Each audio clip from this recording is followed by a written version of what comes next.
There are roads in this world that don't feel quite right. Roads where the silence is too deep, where the darkness stretches too far, and where the things you see don't always follow the rules of the living. The Transpeninsular Highway of Baja California is one of those roads, especially the stretch between Guerrero Negro and Vizcaíno, especially near Parallel 28. This is a true story. It happened to my father, Octavio, in the mid-1980s, and it's a story he still refuses to talk about, unless you truly insist. In the 1980s, the Baja California Peninsula was even more isolated than it is today. Federal Highway 1, running down the length of the peninsula, was a thin, lonely ribbon of asphalt surrounded by hundreds of miles of barren desert. No cell phones, no GPS, no headlights but your own. If your vehicle broke down at night, you waited until morning, hoping someone would eventually pass. My father drove that road once a month. He worked in La Paz, but had business in San Diego. The drive took 2 full days if you pushed it, 3 if you were smart and rested. He drove an old 4-door F-250 truck from the early '70s. The radio faded into static once they left town limits. No heater. It had broken years ago, and he never fixed it. Just a reliable engine and good tires. That truck had carried him through thousands of miles. He trusted it with his life. On the night this happened, he wasn't alone. His childhood friend Juan was with him, someone steady, reliable, not prone to panic or imagination. They had left San Diego afternoon, hoping to reach Laredo by dawn, but the November air was colder than expected. By the time they crossed through Guerrero Negro, a dusty town known for salt flats and whale watching, the temperature had dropped to near freezing. The fog rolled in from the Pacific coast, thick and damp. It turned the highway into a tunnel of gray. Visibility dropped to maybe 30 feet. Juan, who was driving, slowed to a crawl. At times, visibility was no more than 30 feet. "We're never going to make it to Laredo at this pace," my father muttered, rubbing his hands together for warmth. Both men were wearing 2 jackets, double socks, gloves, and still it felt like sitting inside a freezer. The heater vents blew nothing but cold air.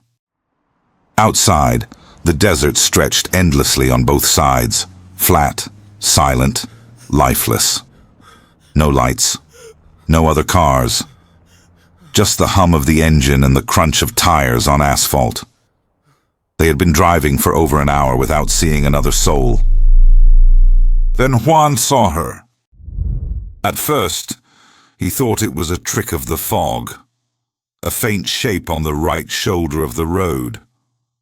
But as the headlights approached, the shape sharpened. A woman, walking alone, barefoot, wearing a thin white dress. Her hair was black, hanging down to her waist. She walked steadily, as if she had been walking for miles. Juan's foot eased off the accelerator instinctively.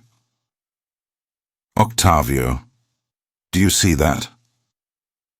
Octavio leaned forward, squinting through the fogged windshield. His stomach tightened. "I see her." Juan's voice was urgent. "We have to stop. She'll freeze to death out here." But before Juan could brake, Octavio reached over and gripped his arm. "No." Juan looked at him in confusion. "What do you mean, no? She needs help." "No," Octavio repeated, his voice low and firm. "Don't stop. Don't slow down. Just keep driving." "But, Juan, listen to me." Octavio's tone was different now. Serious, almost afraid. "I've driven this road for years. I've heard stories. If you see someone alone out here at night, dressed like that, walking like that, you do not stop." Juan hesitated, his hands trembling on the wheel. "Are you serious?" "Dead serious. Don't look at her face. Don't make eye contact. Just go." Juan swallowed hard and kept driving.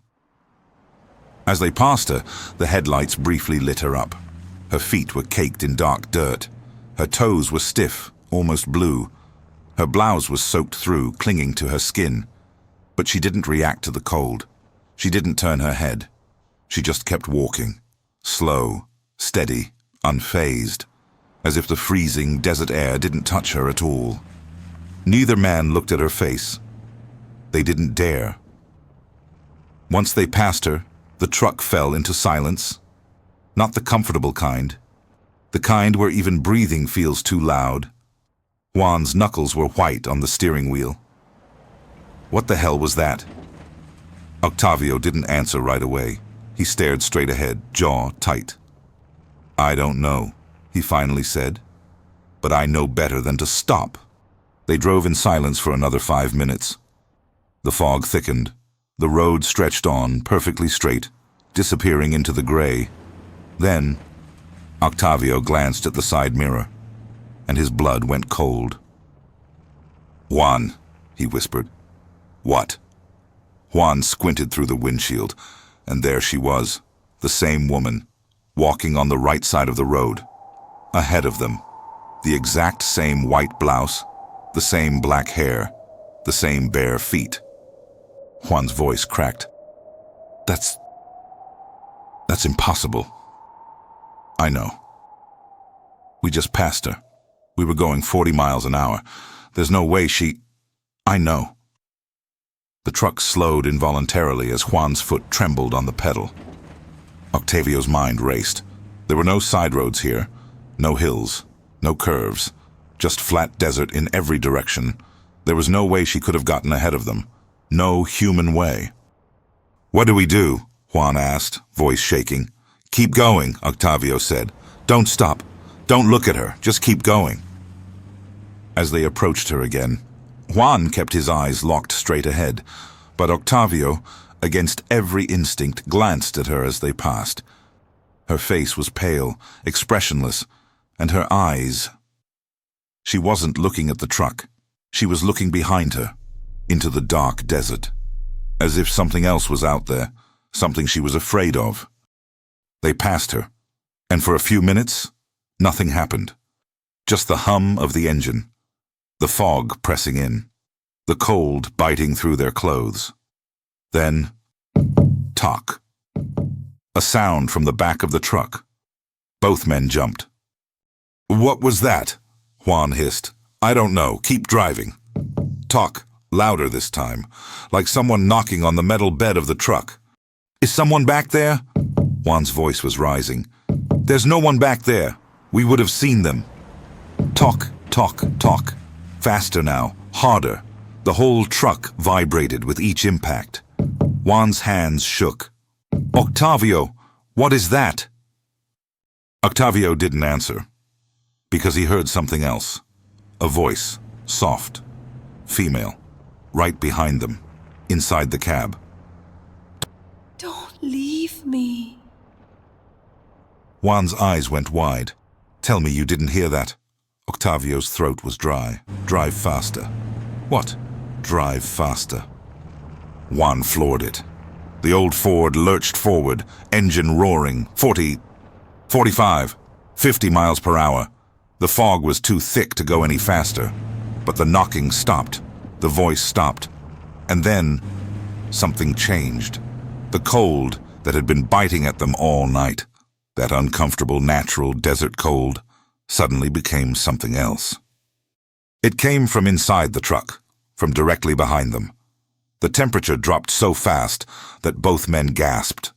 Their breath turned to thick white clouds.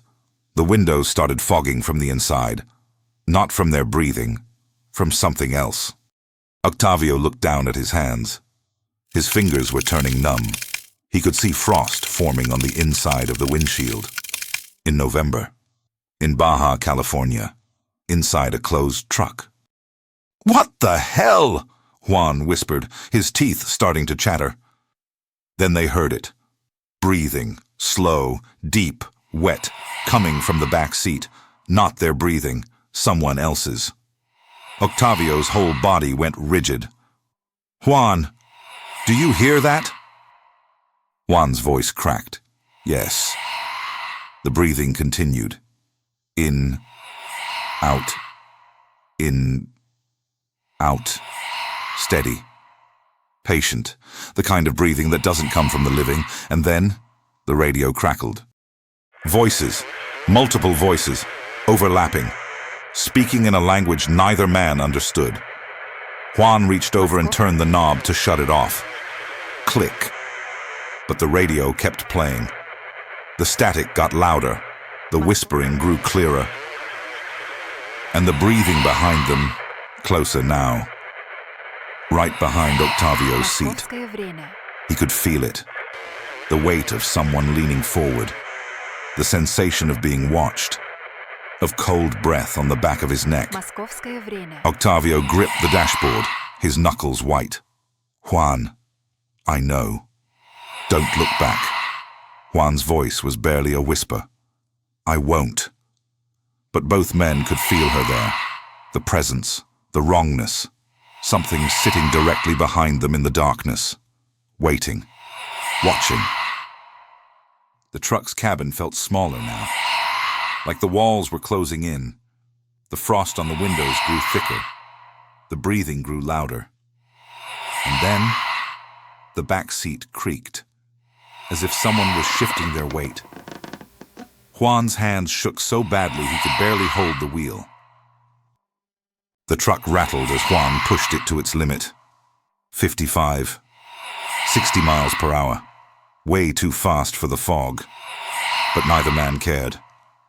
Octavio kept his eyes forward, refusing to look in the mirror again. His heart hammered in his chest. The cold pressed down on them like a physical weight. And then, as they approached the faint glow of lights in the distance, Vizcaíno. She was gone. No sound, no movement, no door opening. Just gone. The cold lifted. The air returned to normal. The windows cleared. Juan pulled over on the side of the road, hands shaking so badly he could barely hold the wheel. Both men sat in silence, breathing hard. Octavio finally turned around. The back seat was empty, except for a damp spot on the old upholstery. Still wet. Still cold. They didn't speak for the rest of the drive. When they reached Laredo hours later, they stopped at a small cafe. Over coffee, Juan finally asked the question. What the hell was that? Octavio shook his head. I don't know, but I've heard stories. He told Juan about the rumors, about other drivers on that same stretch of road. A trucker who picked up a woman in white near Guerrero Negro, only to look over and find his passenger seat empty minutes later. A family driving south who saw a barefoot woman walking in the fog, then saw her again 5 miles ahead, impossibly. A rancher who swore he saw a woman vanish into thin air right in front of his headlights. Always the same description. White clothing, black hair, bare feet, walking alone, and always the same detail. She never looks at the driver. She always looks behind her, as if she's running from something that's still out there. Because some things, you just know. Some roads carry more than memory. They carry the people who never made it home, the ones who got lost in the fog, the ones who are still walking, still looking over their shoulder, still waiting for someone to stop. If you ever drive the Transpeninsular Highway through Baja California, if you pass through the stretch between Guerrero Negro and Vizcaíno, if the fog rolls in thick from the coast, and you see someone walking alone on the side of the road, dressed in white, barefoot, in the freezing cold, don't stop. Don't slow down. Don't look at their face. My father is 83 years old now, and he no longer drives those desert highways. When someone brings up this story, he simply shakes his head and changes the subject.